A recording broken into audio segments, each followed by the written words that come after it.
زعينة أرستي نتملكتنا ممهاري كابناي بحلن هايمانوتن وصائي أب حدار زلو وصلوا زرق تاريخيو إذا تاريخ دحر بزح عرسة موغت ناب يوتيوب كزرقح استدلي فيديو إذا حكينا زانتا صبوقن ممهارن كخون نتعنا نبالي نهايمانوت زخبرن حدشتو ويزين برا زخون نقرات أب سممع فقرن استمركوسا كخون يخيل يلا بمتممان زقرب زلو يو كم زعينة زعباتات أب حبرة سبنا زي تلمدو على انتخونا تعنا بعالميا مسمو خاني أب حدار زلن صنع عمنة توسيخوه بزحات سب حدار كمهري خيلي يلا بمحساب حزي يزقرب خو فيديو إزي ألفا هلز تيوب channel يو نزي channel حدش تزخونكم سبسكرايب بمقوار بيتساب يخونو إزي channel نبخلوت نخبت حدما شير لايك كومنت نقبر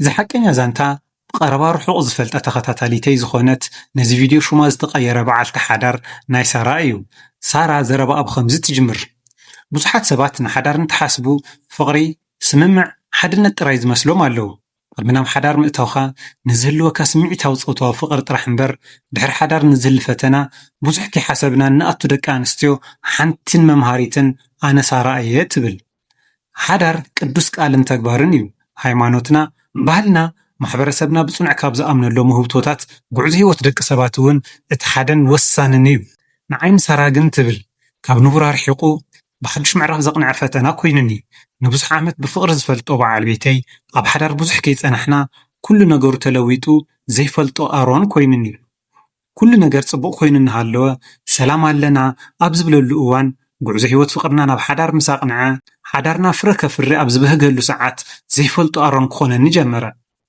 ንሓዳርና ከማርር ጀመረ ተመሳሳሊ ህይወት ሓደ ዓይነት ስታይል ወፂኻ ኣቲኻ ትረኽቦ ተመሳሳሊ ሰብ ዕድመ ይውስኽ ልቕየር ነገር ግን የለን ዝብሉ ቃላት ብተደጋጋሚ ካብ ዝዛረቦም እቶም ልሙዳትን ኣነ እውን ብቃለይ ክሽምድዶም ዝቐረብኹ ሓደሽቲን ናይ ድሕሪ ሓዳር ቃላት ነበሩ ኣነ ልክዕ ከም መታዓቢተይን ናይ ሕዝቢ ዓልቤተይን ኣሮን ብባህልን ሃይማኖትን ከባቢயை ተስሒለ ዝዓበኹ ፈሪሃ እግዚአብሔር ኣብ ደመይ ዝሰፈረ ኣይኮነና ኣሮነይ ንካሊኡን ዓዊልካ ምዝራብ ዘይክእል ፈራሕ ሳራ እየ ትብል ሳራንቲ ትቕፅል ሓደ እዋን ከምቲ ልሙድ ገጹ ጽጉግ ኣቢሉ ናብ ገዛ እንተኣቱ ቅድሚ ሰላምትኡ ቶም ዝተለመዱ ቃላት ቅድሚ ምስምዑ ብኮፈይ ጸሎት ጀመርኩ ዝፈራሕኽዎ ኣይተረፈን ቅድሚ ኮፍ ምባሉ እቶም ልሙዳት ቃላትን ሓድሽቲ ቃላት ሕዚ ወሲኹን ሓደ ብሓደ ክተፍኦም ጀመረ መፍጣረይ ክሳብ ዝጸልእ ኣብ ስራሕ ውዒለ ብኡ ገይረ ብዘይ ምሕዳረይ ድማ ጸጸት ጀመረኒ ዘይኣክል የለን ሰዓት ድቃስ ኣኺሉ ናብ ዓራትና ምስከድና እቶም ልሙዳት ቃላት ክደጋግሞም ጀመረ ከምቲ ልሙድ ገጸይ ኣዚረ ክበኪ ምስ በልኩ ሃንደበት ካብ ኣንደበተይ እንታይ ዘይገበርኩ እዩ እንታይ ክንገብር ኣለና ኢኻ ትብለኒ ዘለኻ ምስ በልክዎ ሕዚ ክዝክሮ ዘይደሊ ቃል ምስ ኣውፅአ ደንገጽኩ ሰብ ሓዳርኩም ይገብሩ ድዮም በልኩ ሱባኤ ደጋጊሙ ዝኣቲ ሰብ ከምዚ ዓይነት ኣይኮነን ክገብርሲ ካብ አንደበቱ ይውፅእ ድዩ ኢለ ሓሰብኩ ኩል ግዜ ሰንበት ምስ ቅዳሲ ቃል እግዚአብሔርን ምስማዕ ብለይቱ ቤተ መቅደስ ዝርከብ ሰብ ናብ ሰብነቱ ከምዚ ዓይነት ሰይጣናዊ ተግባር ይኣቲ ድዩ በልኩ እዝን ካልኦት ናብ ርእሲ ሓሳብ እናተመላለስኒ ናብ ሳሎነይ ተመሊሰ ብምኻድ ንበይነይ ንባዓተይ ምቁፅፃር ኣብኒ ከፍሶም ስጀመርኩ ዘይግበር ሓተት ኾከን ዝብል ድምፂ ጎረረይ ዝሓነቐኒ መሰለኒ በቃ ዝብል ዓው ዝብል ድምፂ ምስ ኣውፃኹ ርሕቕ ኢሉ ክርኤኒ ጀመረ ኣሮን ኣነ ንስኻን እምነትና ንፈልጦ እዩ ባህልና ዝፈቅዶ ምስጋና ነፍስናን ዘየድክም ሰላም ዝህበና ንቡር ናብራ ንኽንነብር ንብዙሕ ዓመታት ብፍቕርን ሓዳርን ብዙሕ ፈተናታትን ተማቒልና ኢና ኣብዚ ደረጃ በፂሕና ሕጂ ኣብ ዝቐረባ እዋናት ዘይፈልጠካ ኣሮን ኮይንኻኒ ኣብዚ ሒዝካዮ ዘለኻ ሓድሽ ስነ ምግባር ንምእታው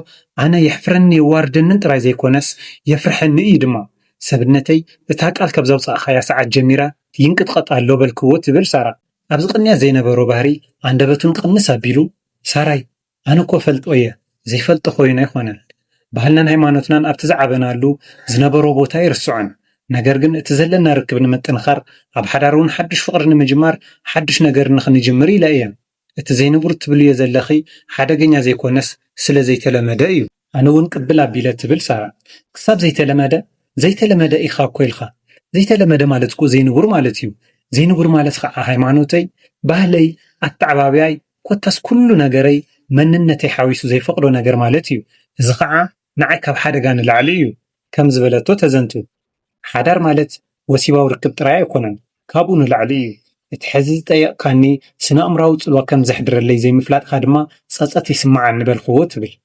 ከምዘይ ወጊሐለን ወጊሑ ናብ ስርሐ ከድኩ። በዓል ቤተይ ሓድሽ ወሲባዊ ርክብ ንክንፍትን እናበለ ይጥይቐና ኣሎ። ንሓዳረይ ክብል ዘይቅበሎን ዘይገብሮን ነገር ከም ዘየለ ንባዕለይ ቃል ኣትየ እየ። ከምዚ ዓይነት ነገር እውን ድየ ከተግብር ቃል ኣትየ። ብመንፅር ባለይ ሃይማኖተይ ኣተዕባብያይ እዚ ኩሉ ነገር ኣኽቢዱለይ። ንመን ከማኽር? ንሓኪም? ንሃይማኖት ኣቦይ? ንመን? ንባዕለይ ግራ ኣተወኒ ዝብሎም ፈተናታት ዝሓወሱ ሕቶታት ኣብ ወንበረይ ንብዙሕ ሰዓታት ካብ ሰብ ፈልዮም ከፍ ኣበሉኒ። ድሕሪዚ እያ እምበኣር ናባይ ብምድዋል ድሕሪ ነዊሕ ወግዒ ብኣካል ንኽንራኸብ ዝወሰነት።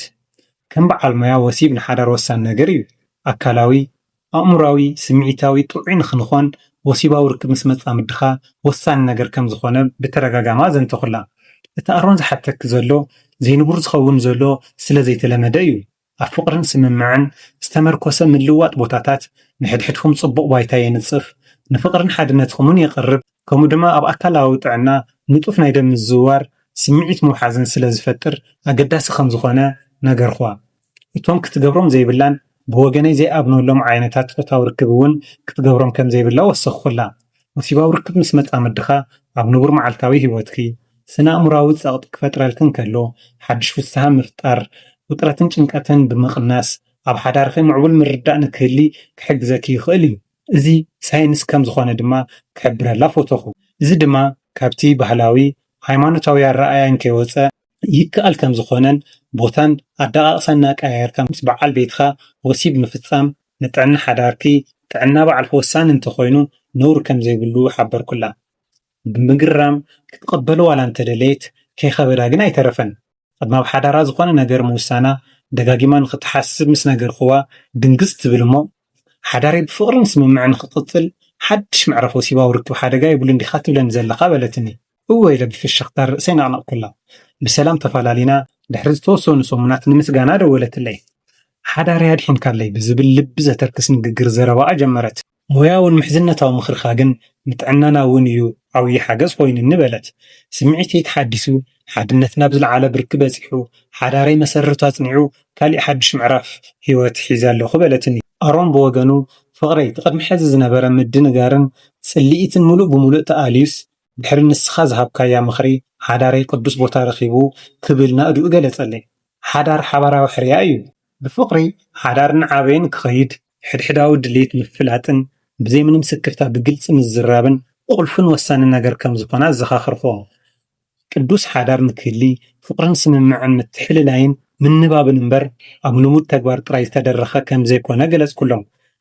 ብሓቂ ኣነን ኣሮንን ንኩሉ ስነ ኣእምራዊ ባህላውን ጥዕናውን ፀገም ኣሳኒና በሪኽና ኣለና በለትኒ ሳራ። ንዕላማ ሓድነት ዘዕዝዝ ወሲባዊ ርክብ ቅዱስ ምዃኑ ተረዲእኒ መንገዲ ያቕኒዑለይ ኣሎ በለት።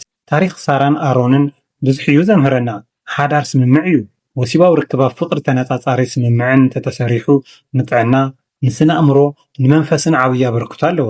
ኣብ ሓዳር ሕድሕዳዊ ኣረኣእያ ድሌትን ምዝራብን ኣገዳሲ ምዃኑ ኣይትረስዑ። ዘይንቡር ማለት ሓደገኛ ማለት ኣይኮነን።